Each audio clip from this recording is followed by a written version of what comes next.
Et je vais vous poser des questions, parce qu'il y a des choses qui me paraissent évidentes.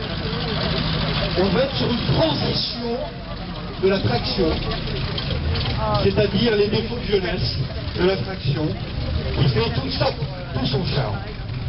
D'abord, félicitations à ces deux propriétaires, dont le mari est hollandais, comme André Citroën d'ailleurs, qui est un hollandais. Et comme tous les gens du Nord, il est pas très petit, il est très très grand. C'est pour ça qu'il a acheté une traction, parce que dans une traction, il y avait une publicité de 1936 sur la même auto, où on voit un gars qui fait 2,12 m et qui rentre dedans. Ça, c'est encore une publicité de Citroën. Alors, cette voiture est un modèle très très particulier. Vous allez me dire pourquoi. Oui, ça aussi, mais attendez, regardez l'intérieur. Qu'est-ce que c'est? Avez-vous remarqué que cette voiture a 6 glaces? 1, 2, 3 de chaque côté, qu'on appelle 6 glaces. Avant-guerre, il y avait, avec des roues de secours, je dis bien à l'arrière, vous aviez des familiales avec strapontin ou des limousines. Tout à l'heure, je vous parlais de carrosserie. Qu'est-ce qu'une carrosserie limousine sur une traction? C'est la caisse de 11 familiale, sans strapontin, qui donne un accès pour les grands saucissons comme lui ou moi derrière, avec énormément de place. Nous avons 6 glaces et nous avons la roue de secours à l'arrière. À partir de juillet 52, il y a une malle arrière. Et on va retrouver, plus la limousine, mais on va retrouver des familiales avec malle arrière. La familiale est sortie avant-guerre et est sortie en 53 ou 54 avec une malle arrière. D'accord. Autrement dit, toutes les familiales et limousines avec une roue de secours à l'arrière sont des avant-guerres. Je dis bien les familiales et limousines. Je ne parle pas des tractions berlines. Ça, c'est le seul petit jeu différent. Alors, comment on reconnaît des avant-guerres? Vous avez ici un jeu chromé qu'il n'y a pas sur les voitures d'après-guerre à partir de 46, il n'y a pas de jonc chromé. Vous avez ici une lunette arrière sans débord, avec un tout petit débord ici, qu'il y a sur les avant-guerres, qu'il n'y a pas sur les droites, avec un compteur central. Nous avons le levier de la boîte de vitesse ovale, comme avant 38, c'est-à-dire que le levier de boîte de vitesse est beaucoup plus dur, ce qui fait aussi son intérêt. Cette voiture a un capot à volet ouvrant. Pourquoi? C'est hyper intéressant. Je suis en train de me demander si je vais y arriver. Voilà. Alors, elle a un capot ouvrant de volets, alors qu'à partir de l'après-guerre, on aura des strips sur le capot pour le refroidissement. Elle a des phares chromés, comme beaucoup d'avant-guerre, ou toutes les avant-guerres, avait les phares chromés, mais celle-là, elle a un typique d'un modèle encore des premiers balbutiements de la traction, elle a le modèle à phare plat, typique des véhicules 35, à partir de 36, on va avoir les phares bombés. Elle a une calandre, alors on va dire, ah, c'est pas une 15, elle a une calandre chromée. Eh ben oui, malgré que ça soit pas une 6 cylindres 16 chevaux, elle a une calandre chromée et elle a les chevrons à l'intérieur. Pourquoi?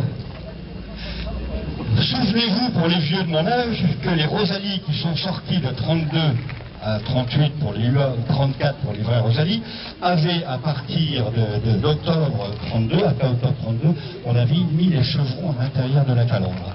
Et il me reste un petit souvenir de Rosalie, entre guillemets, sur les premières tractions, on va retrouver une calandre comme il y avait sur les dernières Rosalie, avec le chevron à l'intérieur de la calandre. Alors, ce qui est drôle, vous avez ici des klaxons, voilà, qui ont été montés, et normalement, là j'ai peur de dire une bêtise, en 36 il devrait, voilà, il devrait être là. Ce qui veut dire que les ailes ont été aussi changées, puisque normalement, les klaxons sur ce modèle 35-36 devaient avoir les grilles incorporées dans les ailes. La petite modification qu'il a, alors bien sûr, qu'est-ce que c'est que ça? Alors, je me rappelle m'être fâché un jour, je présentais à Citrovision il y a 20 ans, un modèle comme ça, et il y a un gars qui m'a dit, vous n'y connaissez rien, alors j'ai quand même eu 38 tractions, je lui ai dit, ah bon? Il me dit, ça, c'est pas sorti comme ça, c'est pas sorti, c'est pas sorti. J'ai dit, écoutez, je vais vous dire une chose, En vrai, Citroën, on est au bord de la faillite à un moment donné, donc en 34-35, la voiture ne se vend pas comme elle doit se vendre. Michelin reprend l'affaire en 36 et il s'emmerde pas. Il reste des restes de carrosserie de 35, il reste des carrosseries de début 36, on les met. Ce qui veut dire que cette voiture a deux trappes devant, d'ouverture. Est-ce qu'il y a les deux goulottes d'essence? Non, on a une goulotte d'essence. On a la malle. Hein? Deux. Hein? Voilà. Alors normalement, sur ce modèle-là, il devrait y avoir deux goulottes et la malle ne devrait pas. Tu as changé l'arrière. L'original, la malle ne s'ouvre pas en 35 et on rentre les bagages par le siège arrière. Ce qui était après une innovation à partir de 36 où on a fait une malle ouvrante. Et voilà un modèle limousine qui est un... Alors évidemment, il y a eu des modifications dans le temps. Monsieur roule beaucoup avec sa voiture et il a fait une chose extraordinaire, on peut dire, c'est qu'il veut rouler avec et il a mis un moteur de 11D. Donc qui développe, c'est une 1911 cm3, c'est beaucoup plus moderne et ça roule à 100, 110, ce qui n'était pas le cas de cette limousine d'avant-guerre.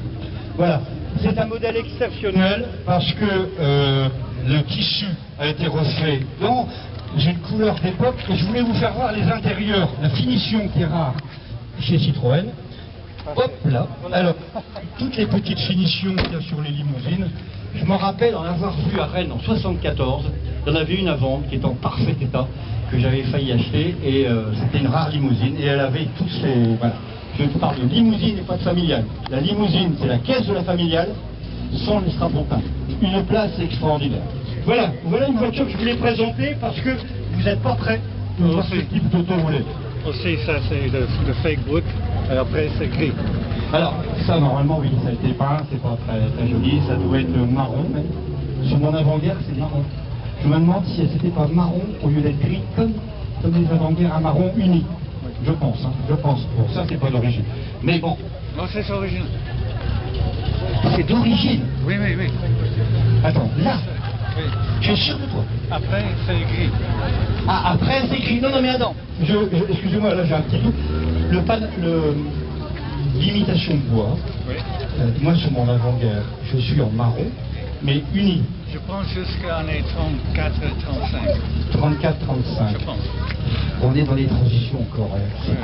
C'est dingue, quoi. Il faut voir qu'en 6 mois ou 1 an, c'est pour ça que moi, soyez modeste quand vous présentez. Pourtant, je connais bien les Citroën. Mais ça, c'est des modèles de transition, même s'il y a eu des modifications qui ont été faites a posteriori.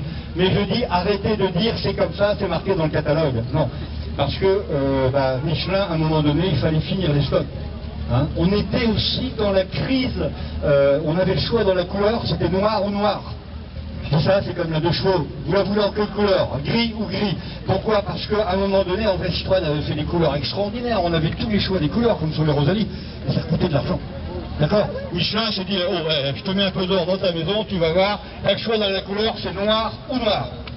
Qui n'a rien à voir avec la chanson de Johnny Hallyday. Voilà, merci, très très belle auto qui sera probablement à Baignon, parce qu'à Baignon, je voudrais aussi présenter des véhicules d'avant-guerre, parce que Papa 35, c'est un club multimarque, multi-intérêt, et également, on aura des avant-guerres à Baignon en plus. Alors on fait tous les deux un couple extraordinaire, enfin je parle dans le sens bien sûr tout à fait de l'émission, c'est que Eric le président, lui il est fada, mais alors complètement fêlé comme moi, mais surtout d'après-guerre, comme moi, donc ça va. Et moi je suis fêlé surtout de Citroën et beaucoup d'avant-guerre. Donc entre deux fêlés, le vase ne va pas se casser, vous verrez ces 2 pitres à Baignon le 12 juin, entre autres. Ok,